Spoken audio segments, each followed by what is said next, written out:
अस्सलाम वालेकुम, क्या हाल चाल है आप सब लोगों की। उम्मीद करती हूँ आप सब लोग बिल्कुल ठीक ठाक होंगे, खुशबाश होंगे अपने घरों में। और यहाँ पर ये मेरे बेड का हाल तो आपने देख ही लिया ना। बच्चों वाला घर हो और बेड साफ़ सुथरा हो या घर साफ़ सुथरा हो, ये तो हो ही नहीं सकता। चलें फिर भी अल्हम्दुलिल्लाह बच्चे तो है ना।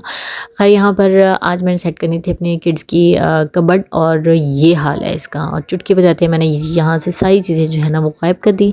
और चुटकी बजाते अगर काम हो जाए ना तो कितना ही अच्छा हो। खैर यहाँ पर मैंने सारी बेड पे चीज़ें रख ली थी, उन टॉयज़ को एक साइड पे करके, क्योंकि अगर मैं टॉयज़ उठाती तो फिर मेरी शामत आ जानी थी क्योंकि मुझे 4 साल का जो बेबी है ना, उसको थोड़ा-सा होता है कि मेरे टॉयज़ को कोई भी हाथ ना लगाए। वो काफ़ी टची है अपने टॉयज़ के साथ, बड़े भैया को भी नहीं देता कि नहीं सिर्फ़ मेरे हैं तो बस मेरे ही हैं। खैर यहाँ पर मैं ऑर्गेनाइज़ कर रही थी अपने तीनों बच्चों की चीज़ों को। और यहाँ पर जो यूनिफ़ॉर्म थी ना वो मैं हैंग कर देती हूँ, क्योंकि अगर मैं उनको फ़ोल्ड करके रखूँ तो फिर मसला होता है, वो मुझे मिलते नहीं है।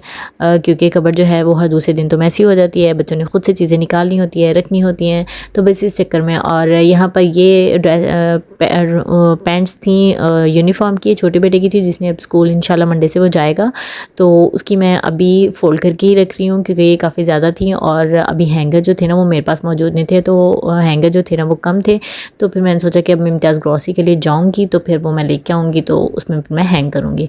बाय द वे मेरी ग्रॉसरी शॉपिंग की जो वीडियो है ना वो भी इंशाल्लाह मैं 1-2 दिन में अपलोड करूँगी। आप ज़रूर देखिएगा, मुझे बताइएगा कि कौन सी चीज़ लेनी चाहिए, कौन सी नहीं लेनी चाहिए, इसमें सस्ते में कौन सी चीज़ जो है वो मैं ज़्यादा अच्छे से ले सकती हूँ और वो ज़्यादा अच्छी है। तो आप लोगों की जो है ना राय वो काफ़ी हेल्पफुल होगी मेरे लिए। और यहाँ पर जी अपनी चीज़ें मैं थोड़ी सी अलग कर रही थी, बच्चों की चीज़ें सही से सेट कर रही थी। तीनों बच्चों की चीज़ें जो है ना वो इस तरह सेट करनी पड़ती हैं कि अलग अलग पता चल जाए कि ये इसकी है, ये इसकी, ये इसकी तो इसके लिए मैं सोच रही कि जो हैंगर लेके आऊँगी ना वो भी मैं डिफरेंट कलर्स के लेके आऊँगी, क्योंकि एक कलर्स के हैंगर में पता नहीं चलता। स्पेशली मुझे तो पता चल जाता है, लेकिन मेरे हस्बैंड जो है ना उनको अगर कपड़े का बोलो तो उनको ज़रा थोड़ा सा ना साइज़ में डिफरेंस कभी पता चलता है, कभी नहीं पता चलता। और वो कभी बड़े बड़े के लिए छोटे के, छोटे के लिए बड़े के लिए आते हैं, तो ये थोड़ा सा प्रॉब्लम होता है। या कोई और पर्सन आए उसको हम बोलें तो वो भी फिर इसी तरह करता है। और यहाँ पर खैर मैंने कबर्ड में 2 पोर्शन अलग से बनवा लिए थे हैंगिंग वाले में। एक में मैंने बिस्तर अरेंज किया था, क्योंकि बिस्तर जो है ना मुझे बेड पे पड़े बिल्कुल अच्छे नहीं लगते, जब यूज़ किया तो इसे लपेट के रख दो। और यहाँ पर ऊपर में थोड़ी सी यूनिफॉर्म रखे हैं, रैपिंग शीट्स की टोकरी रखी है। और ये कैप्स इनकी समर कैप्स हैं, लेकिन सामने ज़रूर होनी चाहिए, बच्चों को कभी भी याद आ जाती हैं, तो ये भी मैंने यहीं पर रख दी थी। और यहाँ पर मैं बिस्तर ऑर्गेनाइज़ कर रही थी, और वेट मशीन का सामने आना बहुत ज़रूरी है, वरना आपका वेट जो है वो आसमान से बातें करने लग जाता है। और ये मैंने गद्दी भी यहाँ पे इसलिए रखी है कुशन, क्योंकि मेरे बेटे ने कुशन जो है ना वो तोड़ के थोड़ा नाक में डाल लिया था, तो ये प्रॉब्लम भी है कि बच्चों वाले घरों में इस तरह की चीज़ें हैं वो सामने बिल्कुल नहीं होनी चाहिए। और ये दोनों बेटों के जो शूज़ जो हैं वो मैंने ऑर्गेनाइज़ करके रख दिए हैं। अब कितने दिन चलेंगे ये बिल्कुल नहीं पता, क्योंकि उनका कोई पता नहीं होता। शूज़ खुद ही उन्होंने निकालने होते हैं, खुद ही रखने होते हैं। और मेरी भी यही कोशिश होती है कि वो अपने ज़्यादा से ज़्यादा काम खुद करें, ताकि मुझ पर भी बर्डन कम हो और उनको भी आदत हो अपने काम खुद करने की, तो ये ज़्यादा अच्छा रहता है। अच्छा यहाँ पर मैंने अपना हैंड बैग रख दिया था जो कैजुअली मुझे चाहिए होता है। और इनके ब्रशेज़ के लिए मैंने ये अपना ज्वेलरी बॉक्स, मेकअप बॉक्स जो भी आप कह लें, ये रखा हुआ था।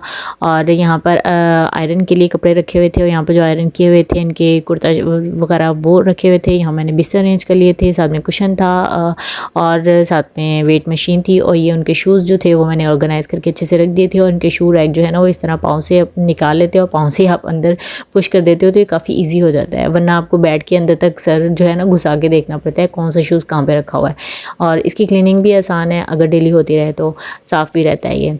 और ये हैंगिंग का ऑप्शन था, ऑप्शन ही सॉरी पोर्शन था वॉइस ओवर करते हो ना समझ जाती है बंदा क्या से क्या बोल जाता है। अच्छा यहाँ पर ये दूसरा पोर्शन है इसका सिंगल वाला, और यहाँ पर मेरे शूज़ ही अनऑर्गेनाइज थे, तो इनको मैंने ऑर्गेनाइज़ किया। कुछ जो थे वो उनको मैंने बाहर निकाला और उनको मैं दूसरी कबर्ड में शिफ्ट कर दूँगी। ये कैजुअल शूज़ थे जो मैंने यहाँ पर रखे थे, जब मैं बाहर वगैरह जाती हूँ तो ये यूज़ कर लेती हूँ। और ये अपनी किड्स के मैंने ड्रेसेस जो है ना वो इन बास्केट्स में अरेंज किए। आप चाहें तो कोई जो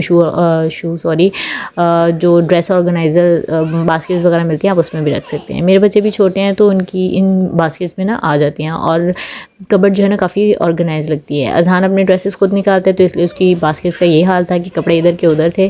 खैर उससे कबर्ड जो है ना वो बिल्कुल अनऑर्गेनाइज नहीं लग रही थी, कबर्ड बिल्कुल ऑर्गेनाइज रहती है, तो इसका ये फ़ायदा है। और ये बॉक्स था मेरे न्यू बॉर्न बेबी 2 मंथ्स का जो बेबी है उसका ड्रेस का, तो यहाँ पर मैंने उसके बीब्स, उसके रुमाल और उसकी कैप्स, उसकी सॉक्स वगैरह अरेंज कर दी थी।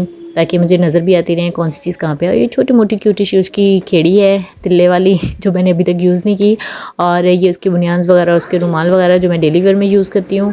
और ऊपर मैंने कुरान पाक वगैरह रखे हुए हैं, उनके टॉप रखे हुए हैं। और ये है मेरी कबर्ड की ऑर्गेनाइज्ड। आप बताइएगा कि आपको मेरी ऑर्गेनाइज़ की हुई कबर्ड जो है बच्चों की वो किस तरह की लगी, और ज़रूर मुझे बताइएगा। और थोड़ा सा अगर कुछ इम्प्रूव भी करने की ज़रूरत है तो वो भी बताइएगा। और ये जो सारा कचरा मैंने कबर्ड से बाहर निकाला था, अब इसको भी मैंने अरेंज करना है। तो मिलते हैं नेक्स्ट व्लॉग में। अल्लाह हाफिज़।